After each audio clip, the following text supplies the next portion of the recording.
à nos hôtes.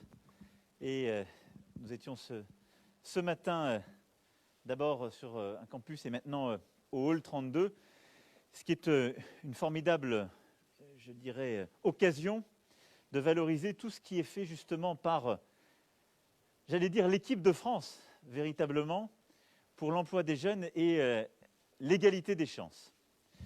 Nous sommes, vous le savez, dans une situation inédite que traverse notre pays, en pleine crise sanitaire, qui évidemment conduit à vivre une crise économique et sociale, avec un chômage qui monte et va continuer de monter, et qui touche tout particulièrement les jeunes de notre pays.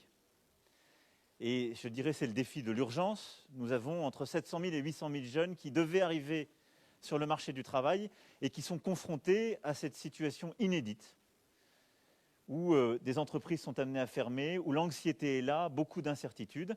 Et donc, évidemment, on doit d'abord aider cette génération. Elle ne peut pas être la génération sacrifiée, ça doit être la génération de l'ambition redoublée.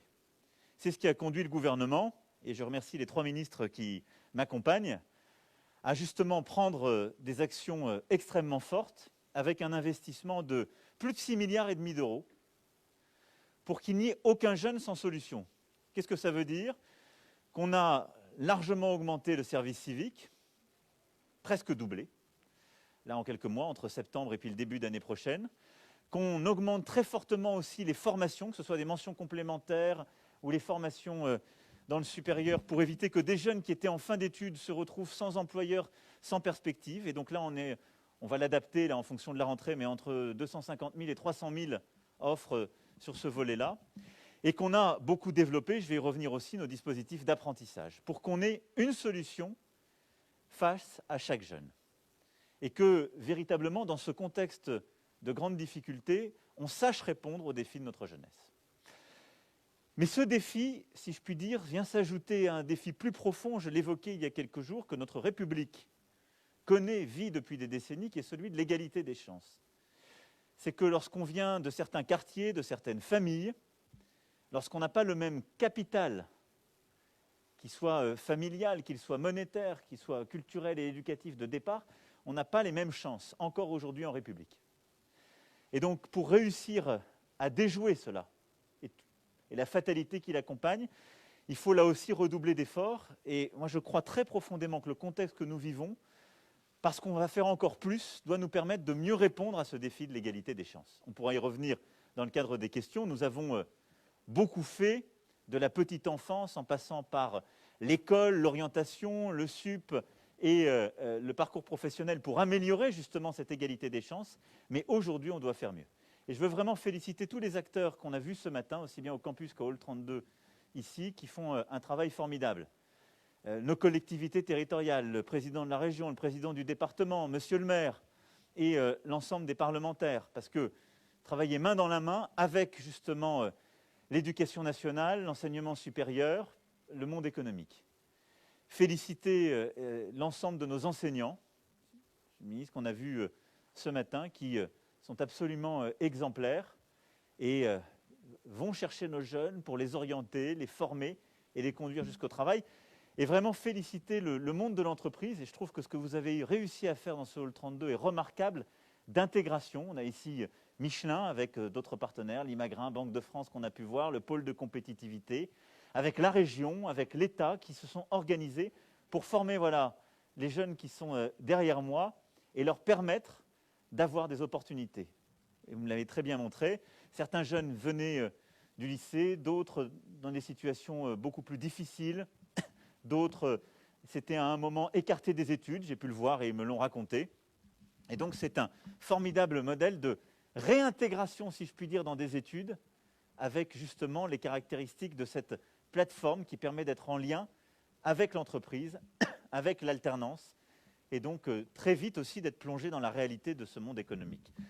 Et je crois que ce qu'on voit ici est un formidable exemple de ce qu'il faut faire. C'est-à-dire quand on est face à des défis historiques, celui que j'évoquais en matière économique, celui de la lutte pour l'égalité des chances, on doit réussir à tous travailler ensemble. Évidemment, le gouvernement avec les collectivités territoriales, toutes, et évidemment le public avec le privé. C'est ce que vous avez réussi à faire ici et qu'il faut qu'on passe à l'échelle. Alors face à ça, on a un premier défi de continuer à réussir ce qu'on a entrepris en matière d'apprentissage et d'alternance. Il y avait une forme de fatalité française, on parlait beaucoup de l'apprentissage, on n'arrivait pas à le faire décoller, comme par exemple nos voisins allemands.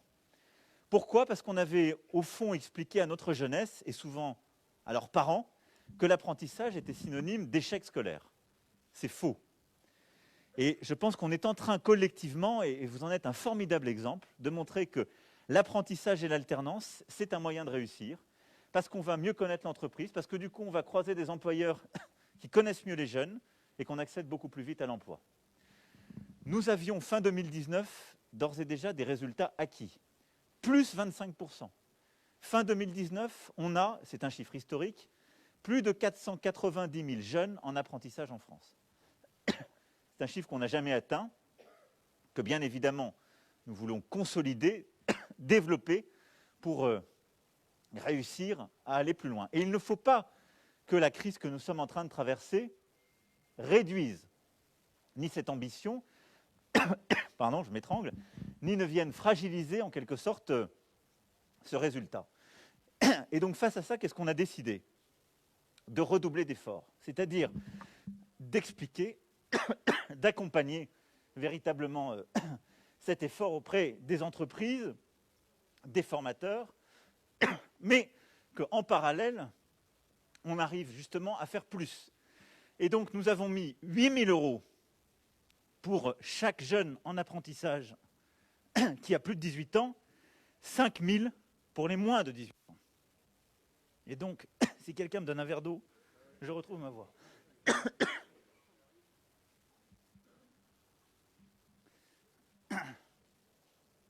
Merci beaucoup.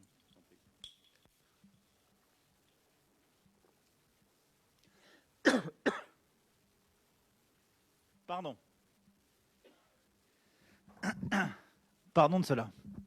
Donc, sur l'apprentissage et l'alternance, l'effort qui est fait en cette rentrée, qui est un effort inédit, c'est ces 8 000 € en plus pour les plus de 18 ans et 5 000 € pour les moins de 18 ans.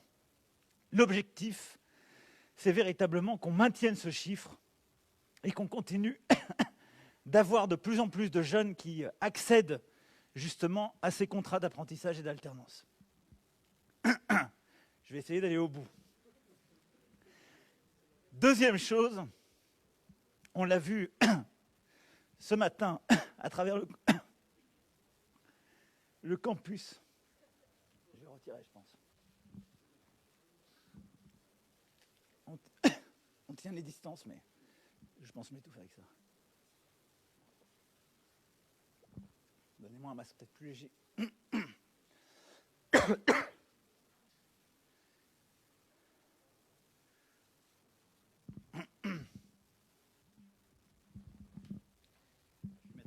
Plus léger parce que j'ai dû absorber un truc du masque. On va y arriver. Merci pour votre patience. Donc, premier point, l'apprentissage, garder ce qu'on a réussi à faire, le consolider avec cette aide exceptionnelle des 8 000 € et 5 000 €. Ce qui veut dire, pour être très concret, que pour un employeur qui prend un jeune aujourd'hui de 18 ans en apprentissage cette année, c'est l'État qui paye le coût pour l'employeur. C'est ça ce que ça veut dire de manière très concrète, cette aide exceptionnelle, parce qu'elle s'ajoute à tout ce qu'on fait par ailleurs.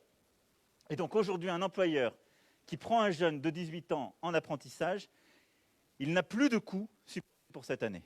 Je le dis parce que nous comptons énormément sur les employeurs dans cette période. On a besoin de consolider cet effort, de le renforcer. Et cette aide est là parce qu'on ne peut pas avoir une jeunesse et une génération sacrifiée. Donc derrière, évidemment, c'était très important pour les TPE-PME. Et évidemment, ça veut dire qu'on compte, et je remercie vraiment Michelin, Limagrin, partenaire ici, et les grandes entreprises qui jouent le jeu. On a dit, le chiffre de 5% d'apprentis, s'il y a une année où il faut le tenir, c'est cette année. Parce qu'on apporte cette aide, et donc les grands groupes doivent être au rendez-vous. Et ça, on l'attend très fortement dans cette logique un peu de pacte face au Covid de nos grandes entreprises. C'est très important dans ce moment. Deuxième élément de cette rentrée, c'est booster nos fameux campus d'excellence. c'est Harvard des métiers qu'on a lancé au début du quinquennat avec les ministres et qui sont très importants, qui permettent d'avoir sur des métiers techniques, sur des filières, des campus où on intègre parfois du collège, mais plus souvent du lycée, CFA, école d'ingénieurs, où les entreprises sont présentes, on a des plateformes d'excellence, où on arrive à avoir une logique de campus et où on internationalise. On a vu tout à l'heure un candidat prochain sur ces campus d'excellence. Notre volonté, c'est de passer, d'ici le début d'année prochaine, à 80 campus d'excellence, parce que ça veut dire autour d'autant de métiers industriels, de filières sur lesquelles la France a besoin de ses compétences comme de filières d'avenir, et ça va des travaux publics à la mécanique, l'aéronautique, comme on l'a vu tout à l'heure. Cette logique de campus d'excellence, on met des moyens, et on a du coup des jeunes qui peuvent avoir eu des difficultés au début de leur vie académique, mais parce qu'ils sont dans cette logique de campus d'excellence, sont avec d'autres jeunes qui sont en école d'ingénieurs, sont avec d'autres jeunes qui sont eux-mêmes en apprentissage, et donc c'est une logique d'excellence qui les tire vers le haut. Et dire que dans ces filières qui sont plus techniques ou technologiques et ces métiers, on investit, on développe une logique justement de mérite et d'excellence pour tirer tout le monde, produit des résultats, on le sait. Et c'est vraiment ce qui a su être fait, et on va le labelliser, le reconnaître pour Clermont, et ce qui doit être fait justement sur d'autres métiers si importants. Troisième élément sur lequel je voulais insister dans ce contexte, après justement l'effort exceptionnel pour l'apprentissage et l'alternance, après ce qui est fait pour ces campus d'excellence, ce sont ces cordées de la réussite. Les cordées de la réussite, c'est un dispositif qui existe depuis plusieurs années et qui consiste à aller repérer des jeunes en fin de collège et de leur permettre d'être particulièrement accompagnés durant leur lycée et jusqu'au début de l'enseignement supérieur. Ces cordées de la réussite, il y en a à peu près 80 000 en France aujourd'hui. Ça n'est pas suffisant, et donc ce que nous voulons faire, c'est non seulement le développer, mais le renforcer. Et donc, ce que nous allons mettre en place dans les prochaines semaines, c'est un mécanisme complètement réinventé, repensé de cordée de la réussite. D'abord pour dire, ça doit commencer dès la 4e, et on doit aider, permettre à l'ensemble des enseignants, parce que c'est la vocation même des professeurs, d'aller repérer les talents, quelle que soit leur filière, quelles que soient les difficultés familiales, et en particulier dans les quartiers les plus difficiles, les familles les plus en difficulté. D'avoir un accompagnement personnalisé de ces jeunes, de leur permettre à l'école d'avoir un tutorat renforcé, de leur permettre hors de l'école d'avoir accès à la culture, au sport, à tout ce qui justement permet ensuite d'être reconnu quand on arrivera dans l'enseignement supérieur ou la vie professionnelle. D'accompagner mieux leurs familles pour convaincre les familles que accéder à des études plus longues est important pour l'enfant et pour les familles elles-mêmes. Et de mettre en place un dispositif de bourse pour accompagner les familles, justement, à payer ces études. Cette nouvelle cordée de la réussite, nous allons la passer de 80 000 aujourd'hui à 200 000, avec ce système de bourse, avec le renforcement des moyens que nous allons mettre en place, pour permettre d'identifier dès la 4e des jeunes et de les emmener jusqu'à l'après-baccalauréat. Moi, je crois beaucoup dans ce système qui existe, qui est aujourd'hui trop faible, pas assez développé. Les ministres y sont aussi convaincus. C'est un formidable levier par l'éducation et l'accès jusqu'au supérieur, d'égalité des chances, avec aussi un lien permanent avec l'entreprise, comme nous l'avons vu dans le formidable exemple que vous représentez. Ensuite, nous devons aussi développer ce qui existe aujourd'hui, ce qui a montré sa réussite, que sont les internats d'excellence. On l'a vu tout à l'heure sur le campus, qui avait un internat de 200 jeunes. On le voit dans les quelques endroits de notre beau pays, et je le dis devant le président Goodbel qui a eu à remettre un rapport sur ce sujet au ministre. L'internat est ce qui permet à des familles, parfois de milieux modestes, qui vivent dans des quartiers qui sont parfois loin ou du lycée et encore plus ensuite de l'enseignement supérieur, ou des familles très rurales qui peuvent être aussi loin justement de l'offre scolaire, d'avoir accès à la réussite républicaine. Et donc, nous avons aujourd'hui un peu moins d'une quarantaine d'internats d'excellence. D'ici à la rentrée 2022, nous allons porter ce chiffre à un internat d'excellence par département. Ces internats d'excellence, ça n'est pas ni l'internat de ma génération, ni celui de la génération d'avant. C'est ce qui a été innové il y a maintenant 10 ans, ce qui a été évalué, qui a montré sa réussite. Ce sont des internats où non seulement on accueille des jeunes, mais où on va leur permettre aussi d'avoir tout le parascolaire, c'est-à-dire un système d'études accompagné beaucoup plus fort, un accès à la culture, au sport, à l'émulation, à l'excellence, au fond, à ce que la République offre de mieux. Et le faire là aussi en identifiant les jeunes très tôt qui en ont le plus besoin. Voilà les quelques axes forts en cette rentrée sur lesquels je voulais insister. Certains sont pour tout de suite, ce que j'évoquais pour l'alternance, l'apprentissage, et pour les jeunes qui ont à rentrer dans le monde du travail. D'autres sont aussi immédiats quand je parle des cordées d'excellence ou justement de tous nos mécanismes d'accompagnement.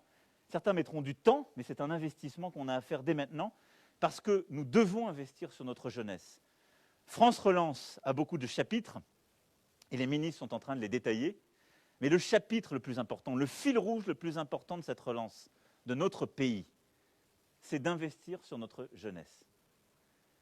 Parce que chaque investissement qu'on rate, chaque jeune à qui on ne donne pas sa juste chance, c'est non seulement une injustice vécue à titre individuel et familial, c'est ce faisant une injustice sociale, mais c'est aussi sur le plan économique une aberration.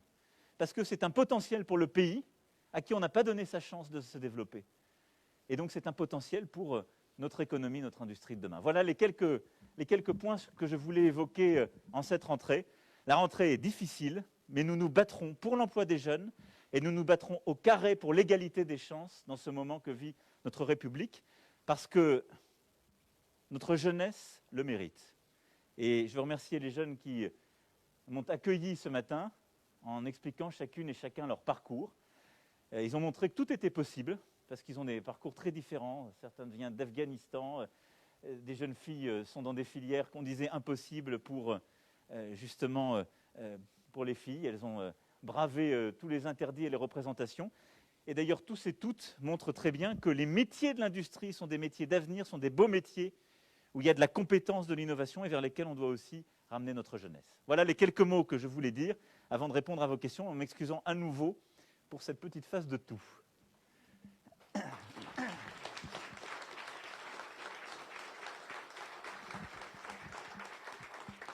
Bonjour Monsieur le Président, Agathe Lambray, BFM TV. On espère effectivement que vous allez mieux. Je voulais savoir pourquoi mettre en avant aujourd'hui ce thème de l'égalité des chances. Est-ce que vous voulez peut-être rééquilibrer votre discours alors que la lutte contre le séparatisme, l'insécurité sont omniprésents dans le discours du gouvernement en cette rentrée? Écoutez, je ne cherche pas à rééquilibrer, je cherche à tenir tous les fils. Notre pays est face à des défis qui ne sont pas nouveaux, mais qui existent. L'insécurité, vous l'évoquiez. Et donc lutter contre l'insécurité dans notre pays, c'est tenir le pacte républicain aussi. Parce qu'on ne peut pas dire qu'il est normal de vivre dans certains quartiers de la République en ayant peur, en étant dans l'insécurité chaque jour. Et donc lutter pour la sécurité de tous les citoyens, c'est lutter pour que la République et l'ordre républicain soient maintenus. Mais lorsque l'insécurité s'installe, c'est souvent un symptôme. C'est qu'une vie économique stable n'a pas pu s'installer dans le quartier et a conduit certains à aller vers de l'économie clandestine et à développer la drogue. Lorsque des jeunes ou moins jeunes vont vers la délinquance, c'est bien souvent qu'ils n'ont pas réussi à trouver la bonne voie et à s'inscrire dans la vie, si je puis dire, normale de la nation, et donc à construire leur vie à partir d'opportunités économiques. Et donc si on veut en traiter la cause, tout en traitant le symptôme, et donc je ne suis pas, comme disent certains, je ne suis ni dans l'excuse, ni dans la simplicité. Ceux qui disent qu'il n'y a que l'insécurité dans le pays sont simplistes. Ça n'est pas vrai, il n'y a pas que cela. Il faut traiter avec réalisme, force et détermination les problèmes de sécurité auxquels nous sommes confrontés, mais il faut en même temps en traiter la cause profonde, et donc traiter le sujet, en effet, de l'éducation, de la formation et des opportunités économiques. C'est-à-dire de permettre à chaque citoyen dans notre nation de construire sa vie telle qu'il la souhaite, et donc d'accéder à l'éducation, à la formation auquel il a le droit. Et c'est pour moi un fil rouge de mon engagement, de ce mandat. Et au moment où notre pays traverse une crise sanitaire, économique et sociale, je pense qu'il est encore plus important non seulement de le rappeler, mais de faire. Donc oui, moi je pense que quand on dédouble les classes de CP, CE1, dans ce qu'on appelle ces zones d'éducation prioritaire, les REP et REP+, on fait de la vraie lutte pour l'égalité des chances. On l'a fait dès le début du quinquennat. On a aujourd'hui 300 000 enfants qui sont dans ces classes dédoublées. Vous imaginez, pour 300 000 enfants, chaque année, on a changé la vie, c'est-à-dire qu'on leur a permis non plus d'être dans une classe à 24, 25, parfois 30. Et donc, lorsqu'ils venaient d'une famille en difficulté, lorsqu'ils ne maîtrisaient pas bien la langue, les chiffres, ils n'étaient pas forcément repérés en fin d'année par les professeurs, parce que c'est impossible quand on est si nombreux. Aujourd'hui, ils sont 12, venant des familles les plus modestes. Et donc, les enseignants ont la possibilité de mieux faire leur travail. Et vous verrez, on a déjà mesuré les résultats, ils sont là, et ça va changer les choses très profondément pour toutes les générations qui passeront par là.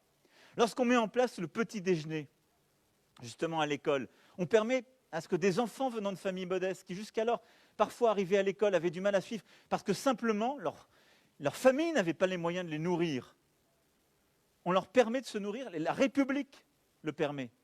On lutte contre les inégalités. Lorsqu'on met l'obligation scolaire à 3 ans, on lutte contre aussi une inégalité qui s'était installée dans certains territoires ultramarins, dans certains quartiers difficiles de la République, où précisément les enfants de familles les plus en difficulté étaient ceux qui n'allaient pas à l'école dès 3 ans. Et donc tout ça, on va le compléter à la fin du mois avec justement tout le travail qui a été demandé sur les 1000 premiers jours de vie. On va permettre, je dirais, de faire tout ce qui n'a pas encore été fait, c'est-à-dire le travail pour l'égalité des chances avant les 3 ans. On a pris des décisions historiques qui, depuis des décennies, n'avaient pas été prises, donc l'obligation scolaire des 3 ans, l'investissement sur les jeunes les plus modestes, le dédoublement des classes en zone REP et REP+, l'investissement sur l'orientation et l'accompagnement, devoir fait par exemple, où 150 000 jeunes ont la possibilité d'être accompagnés pour faire leurs devoirs à la maison, l'orientation avec Parcoursup qui est venu conjurer beaucoup d'inégalités, l'investissement sur le premier cycle universitaire, qui sera complété par la loi enseignement supérieur recherche portée par la ministre, et les nouvelles formations, les formations plus déconcentrées que nous sommes en train de faire, les formations d'excellence justement en premier cycle universitaire, qu'on fait aussi dans des villes qui jusqu'alors n'avaient pas accès à la formation supérieure, ce qui est une fonction justement de lutte contre les inégalités. Ce que j'ai rappelé sur l'apprentissage que nous avons d'ores et déjà mis en place, les politiques ensuite d'accès à l'emploi qui ont été développées, en particulier les emplois francs dans les quartiers les plus difficiles de la République, là où le quartier était synonyme de discrimination. Donc vous voyez, il y a un continuum. Et évidemment, je ne veux pas oublier ce que nous avons décidé sur les 16-18 ans, c'est-à-dire pour la première fois cet engagement que tous les 16-18 ans seront ou en instruction ou en formation, et donc accompagnés par l'État. Il n'y a jamais eu un tel investissement sur l'éducation-formation, l'accès à l'emploi, pour justement rebattre les cartes, conjurer la fatalité, ne pas se soumettre à ce que le destin jusqu'alors dictait. Mais ce travail n'est pas terminé. Et donc oui, au moment où nous nous parlons, si nous laissons les choses retomber, les inégalités se recréeront, parce que quand la situation est difficile, quand la crise économique est là, les premiers à en pâtir, ce sont nos concitoyens qui viennent des milieux les plus modestes. Et c'est pour ça que nous allons redoubler d'efforts, que j'ai voulu aujourd'hui faire ces annonces très importantes sur les internats d'excellence, sur les cordées de la réussite, sur cet investissement dans l'apprentissage. Nous allons redoubler d'efforts sur les emplois francs dans les prochaines semaines pour permettre de faire plus sur l'emploi dans les quartiers difficiles. Nous allons redoubler d'efforts vis-à-vis des associations. Et il y a tout un champ que nous allons maintenant aussi déployer, celui de l'accès à l'enseignement supérieur, aux grandes écoles, aux grands concours de la fonction publique. On doit avoir beaucoup plus de boursiers, on doit avoir beaucoup plus de jeunes qui viennent de quartiers pauvres ou en difficulté, on doit avoir beaucoup plus de mixité sociale. Et donc dans les prochaines semaines, sur ce sujet aussi, nous devrons mener une petite révolution. Bonjour Monsieur le Président, Samis Faxi pour Canal+ et CNews. Lors de votre discours au Panthéon, vous aviez axé, c'est vrai, cette égalité des chances sous le prisme de cette discrimination en fonction de sa couleur de peau, en fonction de son prénom, de son nom, de son origine sociale. Aujourd'hui, on est vraiment sur de l'insertion professionnelle. Ce déplacement, il pourrait être pratiquement être dédié aux jeunes. Comment est-ce que vous allez considérer et comment est-ce que vous allez lutter justement contre ces discriminations sociales qui ne concernent pas uniquement l'entreprise, mais qui est un phénomène beaucoup plus large, les associations qui luttent justement contre ces discriminations? Quelles vont être précisément vos mesures? Merci. Alors, d'abord, on va continuer de développer le dédoublement, parce que la première chose, si on ne maîtrise pas bien la lecture, l'écriture, le calcul, et qu'on n'a pas les codes, si je puis dire, on a énormément de mal, vous le savez bien, à accéder ensuite même aux bonnes formations, qui plus est à un emploi. Et donc, l'investissement sur les premières années de la vie, il est fondamental. C'est ce qu'on va compléter à la fin du mois sur les 1000 premiers jours. Mais ce que je rappelais sur l'école obligatoire des 3 ans et le dédoublement dans justement les zones repérées plus, c'est fondamental. On est en train d'étendre cela, on le fait et on l'a lancé sur les grandes sections maternelles, on en a 20 000 cette année justement qui sont dedans, et il faut continuer à développer cet effort pour que, quel que soit son quartier, sa famille, on ait justement ces savoirs de base. Parce que bien souvent, c'était les jeunes dont la famille était parfois immigrée, maîtrisait mal les codes, et la langue en particulier, qui avaient le plus de difficultés, évidemment, à apprendre à lire et écrire. Donc ça, on est en train de le corriger, de le réparer.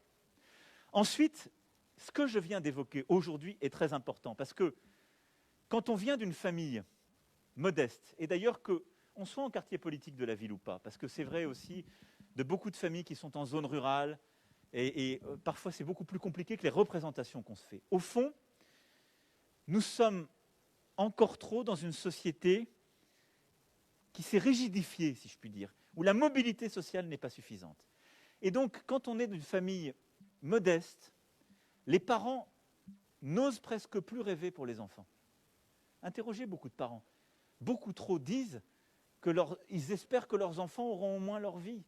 Cette croyance dans laquelle, il y a 30 ans, 40 ans, les parents vivaient, qui est de dire « c'est dur pour moi, mais mon enfant vivra avec moi ». Est-ce que c'est une réalité aujourd'hui dans notre République? Beaucoup moins. Et celle-là, on doit la recréer. On doit reconvaincre les parents en France que leurs enfants ont une chance, et en particulier lorsqu'ils viennent de milieux modestes. Et donc ça, comment on le fait? En retrouvant la force des hussards de la République. C'est ça qui a été le défi de notre école au début. C'est exactement ce qu'on est en train de faire. Et pour ça, il faut d'abord revaloriser le beau métier d'enseignant. Parce que ce que je suis en train de vous dire, c'est reconnaître que les enseignants ont un rôle fondamental dans la République. Repérer les talents, le mérite, et quel que soit le milieu d'où l'on vient, de dire on va accompagner ce jeune, on va lui donner une bourse, on va redoubler d'efforts pour lui permettre de réussir. Et donc, tout le travail qui a été lancé par le ministre pour revaloriser, reconnaître le métier d'enseignant est indispensable. Ensuite, c'est donner les moyens aux enseignants de faire ce travail. Avec justement l'accompagnement que nous voulons mettre en place, ces fameuses bourses et ces cordées de la réussite. Ces cordées de la réussite, ça va être un instrument dans les quartiers les plus difficiles, dans les zones les plus difficiles, qu'on donne aux enseignants, mais en lien avec les associations, en lien avec les familles, d'aller chercher les jeunes qu'ils repèrent, au mérite, de leur permettre d'avoir cette bourse et de les accompagner. Ensuite, les internats sont un levier, parce que c'est ce qui permet, quand c'est dur dans la famille, quand les conditions ne sont pas bonnes, d'accéder à un cadre où on peut mieux étudier, dès le collège, parce que dans ces internats d'excellence que j'évoquais, il y en a évidemment en collège comme en lycée. Et ensuite, et donc tout ça, c'est la vraie lutte contre les discriminations, parce que c'est ce qui les déconstruit, c'est ce qui les casse, c'est ce qui empêche que ce qui était une injustice de départ quand vous êtes né dans un endroit ou dans votre famille, ne devienne une injustice irrémédiable lorsque vous arrivez en troisième. Ensuite, il y a l'apprentissage. Pour moi, l'apprentissage, c'est un formidable levier pour casser les discriminations. Parce que l'apprentissage, c'est une école du mérite et de la vie. Et donc, je veux qu'on le développe, et qu'on le développe en ne le réservant pas aux filières professionnelles. On l'a développé avec les ministres, et dans l'enseignement supérieur, on l'a beaucoup fait dans le premier cycle universitaire. L'apprentissage, ça casse les représentations, parce qu'on met un jeune, c'est l'école qui l'apporte, il est dans son contrat, il y a une forme de protection pour l'employeur, mais il va voir qu'un jeune qui a tel ou tel prénom, telle ou telle origine, qui vient de tel ou tel quartier, qu'il n'aurait jamais pris dans un contrat d'embauche, parce qu'il arrive en apprentissage, il le prend. Et il va voir qu'il bosse bien. et à la fin, il va lui donner des opportunités. Et ça, c'est un formidable levier. Et puis enfin, il y a ce qu'on fait sur le travail. Les emplois francs, c'est un levier, c'est-à-dire qu'on baisse le coût du travail pour les jeunes qui viennent justement des quartiers politiques de la ville. Et de l'autre côté, il y a la partie sanction, si je puis dire, avec le testing, la pénalisation, la poursuite des entreprises qui ne jouent pas ce jeu. Je n'ai pas été exhaustif, mais voilà la stratégie. C'est de casser les discriminations à la racine, de changer les représentations dans l'école et dans le monde du travail, et d'accompagner pour réparer en quelque sorte cette part d'injustice. Vous le voyez, pour réussir, il y a évidemment l'investissement des familles. C'est aussi pour ça qu'on y reviendra en fin du mois avec tout ce qu'on fait autour des 1000 jours. Si on n'arme pas, qu'on ne forme pas, qu'on n'accompagne pas les parents, les injustices se recréent dès les premières heures de la vie. Parce qu'on n'apprend pas, ce n'est pas inné d'être parent, ça s'apprend. Il faut parfois plus en accompagner d'autres. Ensuite, c'est l'école, l'enseignement supérieur, les entreprises qui ont un rôle essentiel à jouer pour faire confiance, et en particulier dans cette période, casser l'école, et les associations. Et donc c'est pour ça aussi que dans cette stratégie, à tous les niveaux, on veut véritablement que les associations soient des partenaires de l'éducation nationale dans les cordées de la réussite, de la formation avec la politique de stage qui a été la nôtre. Ce qu'on a fait sur les 30 000 stages l'année dernière n'aurait pas été possible sans les associations. Nos quartiers ont du talent, Mosaïque RH et beaucoup d'autres. Et derrière, sur l'accès à l'emploi, évidemment, on va booster le travail, le démultiplier avec nos associations. Monsieur le Président, bonjour. Alison Tassin pour LCI et TF1. La formation, l'école, tout cela, ça sous-entend la reprise d'une vie normale. Or, cette rentrée, elle est toujours perturbée par le coronavirus. Le Conseil scientifique semble d'accord sur le fait de réduire la période de quarantaine à 7 jours. Je voulais savoir quel était votre point de vue. Et dans le même temps, le temps d'attente pour les résultats des tests PCR s'allonge, parfois une semaine, ce qui coïncide avec cette période de quarantaine. Est-ce qu'il n'y a pas là une incohérence ? Par ailleurs, le patron du Tour de France a été testé positif au Covid, ce qui fait de votre Premier ministre un cas contact. Comment allez-vous organiser la vie du gouvernement dans les jours à venir ? Merci. Alors, vous avez raison, et c'est un cas très pratique de ce que nous devons faire. C'est-à-dire, nous vivons avec le virus et il circule, et nous l'avons dit durant tout cet été, il circule dans le pays. Alors, c'est vrai qu'il a beaucoup circulé parmi la jeunesse, et que nous mesurons mieux sa circulation parce qu'on teste beaucoup plus. On arrive à ce 1 million de tests par semaine, qui est au-delà même de l'objectif qu'on avait fixé au moment du déconfinement. Donc, ça suppose de constamment nous adapter, mais de rester sur la logique qui est la nôtre. Premier point, les gestes barrières. C'est le premier point et il reste le plus important. Le virus circule, si on veut casser sa chaîne, c'est le port du masque, selon les règles qui sont en vigueur, c'est au maximum de tenir les distances, et c'est se laver les mains. Et je dis bien ça comme un tout, parce que le risque dans la période, c'est que le port du masque, en quelque sorte, donne le sentiment aux uns aux autres qu'on peut se dispenser des autres gestes barrières, ce qui serait une erreur. Parce que s'il y a du virus sur telle ou telle substance, j'ai mis mon masque toute la journée, mais si je ne me lave pas les mains comme il faut, je me mettrai du virus. Et je l'aurai le soir. Donc c'est cet ensemble, ça c'est la prévention pour casser le cycle. Et ça, on va continuer, il faut le renforcer. Ensuite, c'est d'avoir une approche localisée, territorialisée, parce que le virus ne circule pas de la même manière partout, et donc d'assumer d'avoir des politiques plus restrictives dans les endroits où il circule plus vite. Ce qu'on a pu faire, à chaque fois en concertation, en lien avec les élus locaux, quand il faut, réduire la présence après une certaine heure dans les bars, etc. Ce sur quoi on doit être beaucoup plus vigilant, ce sera l'objet du Conseil de défense, entre autres, de la fin de semaine, ce sont aussi tous les événements privés. Parce que quand on regarde les études, les analyses qui sont faites, beaucoup de nos concitoyens se contaminent dans les moments de vie privée, où il y a un relâchement. C'est bien normal. Et ici, il faut responsabiliser et en aucun cas culpabiliser. Et donc, culpabiliser, ça veut dire, on essaie tous de vivre, ces contraintes nous pèsent tous et toutes, mais il faut responsabiliser, c'est-à-dire à chaque moment, on a une part de l'action collective. Et donc, il ne faut pas se relâcher dans les moments de vie privée. Et donc, c'est vrai que c'est souvent dans les fêtes privées, les moments familiaux, où les contaminations se font. Et donc, il faut peut-être rappeler à certaines vigilances sur ce point. Ensuite, deuxième pilier, le test. Tester. Et donc là, vous avez rappelé les délais. Donc, face à ça, il faut qu'on ait une stratégie qui s'adapte. Je n'ai pas aujourd'hui la solution parce que je ne veux pas l'improviser. J'ai demandé au ministre, au Premier ministre, de faire des propositions pour vendredi. Nous voyons bien qu'il y a des files d'attente qui se créent Est-ce qu'il faut réussir à avoir des publics prioritaires? C'est une première question qui se pose, lorsqu'on est par exemple symptomatique, pour aller plus vite. La question se pose aussi d'une utilisation différenciée de nos tests. Il est en train d'être établi, je parle sous le contrôle des scientifiques, et encore une fois, j'énumère les pistes, la décision sera prise vendredi. On voit qu'il y a des tests nasopharyngés, on voit qu'il y a des tests en PCR oropharyngés qui sont moins invasifs, mais qui semblent tout aussi valables. Il y a les tests salivaires, il y a les tests antigéniques qui sont beaucoup plus simples et plus rapides.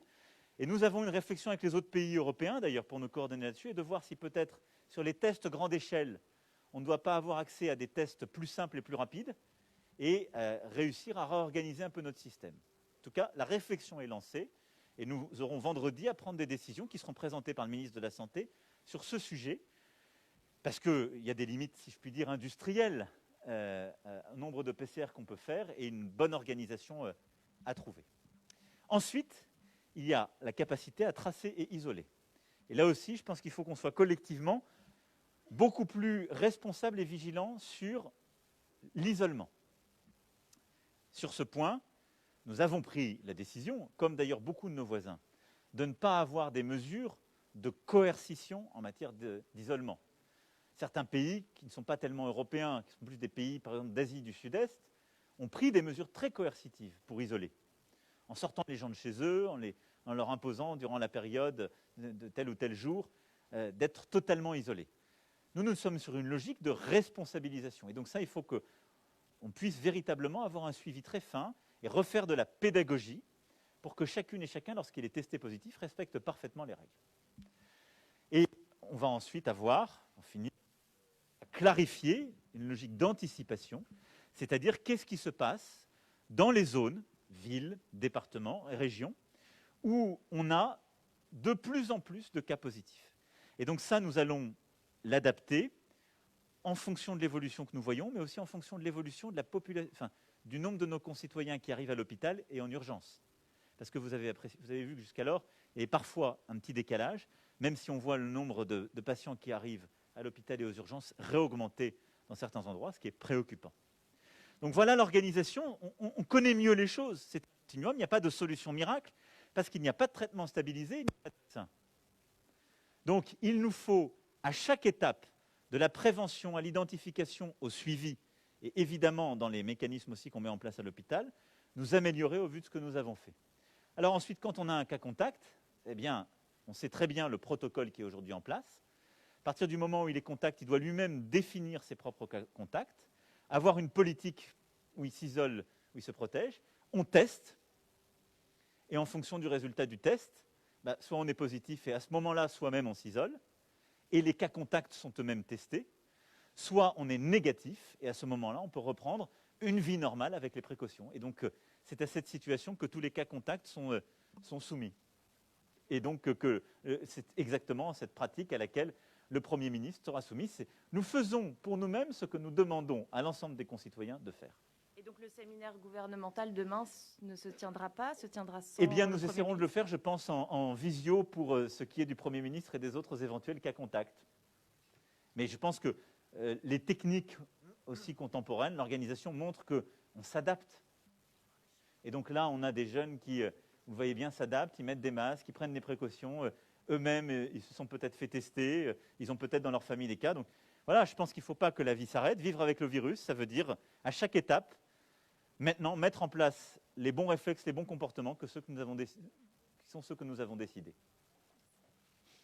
Bonjour Monsieur le Président, Sandrine Bonjour. Thomas du groupe Centre France La Montagne. Alors vous l'avez dit ce matin dans votre propos, l'égalité, c'est mettre toutes les chances du côté de notre jeunesse à travers plusieurs leviers, la communauté éducative, mais également la formation et l'accès à l'emploi. On parle beaucoup de la jeunesse des quartiers.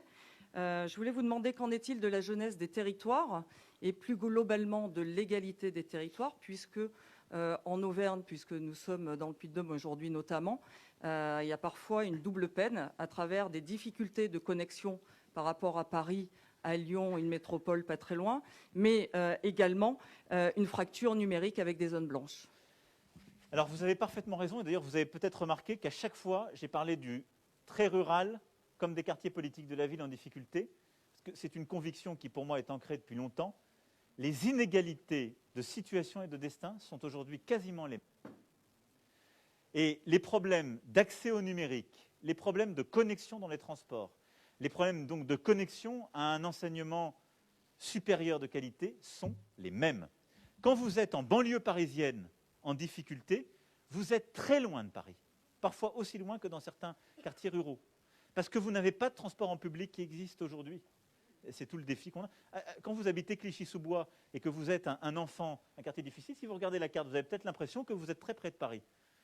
Simplement, vous n'avez aucun métro ou RER direct qui arrive là. Il y a des bus très longs, indirects, et donc quand vous êtes un jeune, vous n'avez pas accès.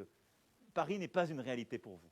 Et c'est tout à fait vrai d'un jeune de votre département, qui est parfois loin, et donc pour lequel on doit aussi se battre. Alors face à ces inégalités de territoire et de destin, il y a une réponse d'aménagement du territoire, et il y a une réponse d'accompagnement des femmes et des hommes, et en particulier de nos jeunes. La réponse en termes d'aménagement du territoire, qu'est-ce que c'est? C'est travailler sur la connectivité, vous l'avez dit, la mobilité, c'est-à-dire le lien avec là où les métropoles qui sont importantes. Dans la logique qui a été la nôtre, on est aussi sorti du tout Paris. Pourquoi? Parce que pour beaucoup de nos territoires et de nos jeunes, on était jusque-là, dans notre politique d'aménagement, bien souvent, dans l'obsession de Paris. Il faut être près de Paris. Et donc, on s'est mis à faire des grandes infrastructures, quand je regarde la politique des 20 dernières années, extrêmement chères, longues. Au fond, c'était TGV et aéroport pour tout le monde. Et bien souvent, des territoires d'un département ou d'une région n'avaient pas un bon accès à leur métropole pertinente. Et donc, le bon accès, c'est en effet l'accès, quand vous êtes dans le département et la région, c'est avoir un bon accès à Clermont, avoir un bon accès à Lyon, avoir justement ensuite pour certains un bon accès, en particulier pour ces métropoles, à Paris.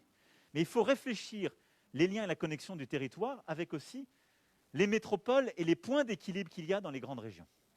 C'est pour ça que nous avons une stratégie de réinvestissement dans nos infrastructures de transport qui a aussi consisté à débloquer beaucoup de projets qui étaient enlisés jusqu'alors de connexion à ces métropoles régionales.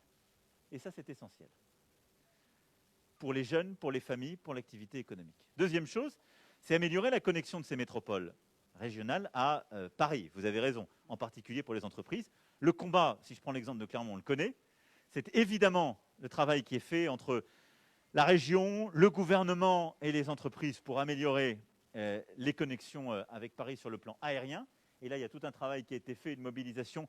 Et croyez-moi, le Premier ministre met la pression avec le ministre des Transports, qui sera dans quelques jours parmi vous, pour améliorer les liaisons et revenir à une situation qu'on estime comme, en quelque sorte, répondant aux nécessités du territoire pour lui donner ses chances.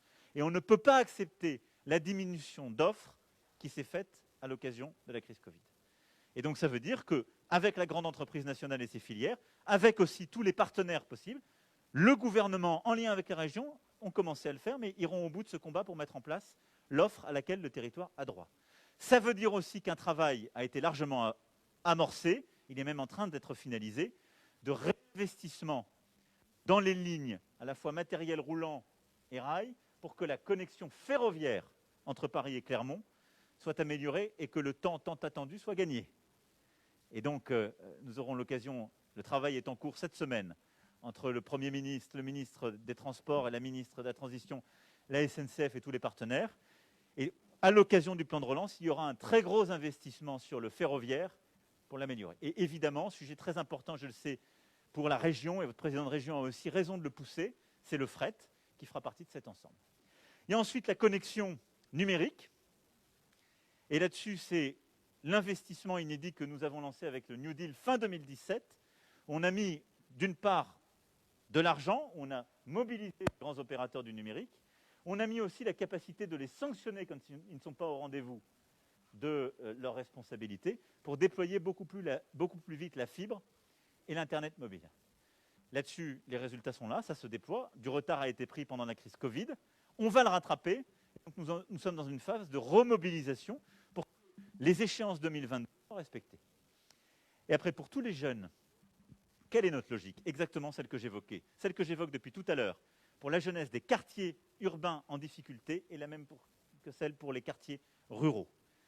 Cette logique de transformer notre école, de mieux accompagner, de développer à la fois ces filières d'excellence au mérite pour les jeunes, y compris du monde rural, et bien évidemment, ils sont tous éligibles à cela, mais aussi permettre cette logique d'internat qui, pour le monde rural, est très importante, parce qu'elle permet à la fois de conserver une offre scolaire dans le rural à certains endroits, et elle permet d'autres fois de permettre à des enfants du rural d'avoir accès à une offre qui n'est pas là, parce qu'ils ont un internat dans la ville qui est à côté ou qui est parfois trop loin pour les parents pour faire l'aller-retour chaque jour. Et puis vous le savez, depuis maintenant 2 ans, nous avons une mobilisation exceptionnelle pour maintenir l'offre éducative dans le milieu rural en lien avec les maires et permettre, partout où l'école était fragilisée depuis des décennies, se détricoter lorsqu'il y avait de moins en moins d'élèves, d'avoir une réponse qui est satisfaisante, c'est-à-dire il ne faut pas maintenir un collège quand il n'y a plus que 35 ou 50 élèves, ça n'a aucun sens, parce qu'ils ne sont pas formés comme il se doit, mais d'innover en lien avec les écoles pour maintenir l'offre éducative et permettre de conserver dans nos territoires les enfants. Je ne suis pas exhaustif, je pourrais en dire beaucoup plus sur nos territoires. On fait aussi sur l'action cœur de ville, les quartiers, la capacité à retisser la ville, et en particulier la ville moyenne et la petite ville, mais on aura l'occasion d'y revenir. Est-ce qu'il y a d'autres questions? Je peux encore en prendre. Tout est clair? Mesdames, Messieurs les ministres, est-ce que j'ai oublié des choses? S'il vous plaît, dernière petite question pour revenir au sujet du jour, le message que vous êtes venu porter aujourd'hui. Patrice Campeau pour le journal La Montagne. Est-ce que vous ne pensez pas que les deux discours qui sont portés aujourd'hui, à savoir la valorisation de l'apprentissage, relancer, etc., on part de loin, il y a une image qui est encore assez détériorée, et le discours sur les cordées de réussite ne risque pas de se télescoper? Au contraire. D'abord, sortez de votre tête ce discours que l'apprentissage est sinistré ou autre. Premièrement, les chiffres sont là pour dire exactement le contraire. Fin 2019, 491 000 jeunes en apprentissage, plus 25% en 18 mois. Les choses sont en train de changer, des chiffres jamais atteints. Pourquoi?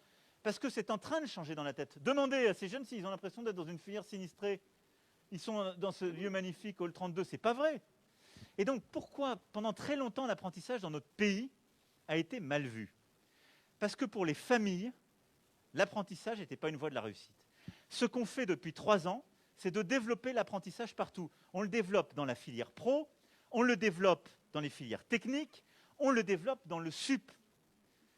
Mais j'ai souvent dit pourquoi ça marche en Allemagne. Parce que quand en Allemagne, vous êtes un employé, vous voyez le patron, qu'a fait le patron? Le patron, il a été apprenti. En France, quand vous voyez le patron, il a fait école de commerce ou école d'ingénieur.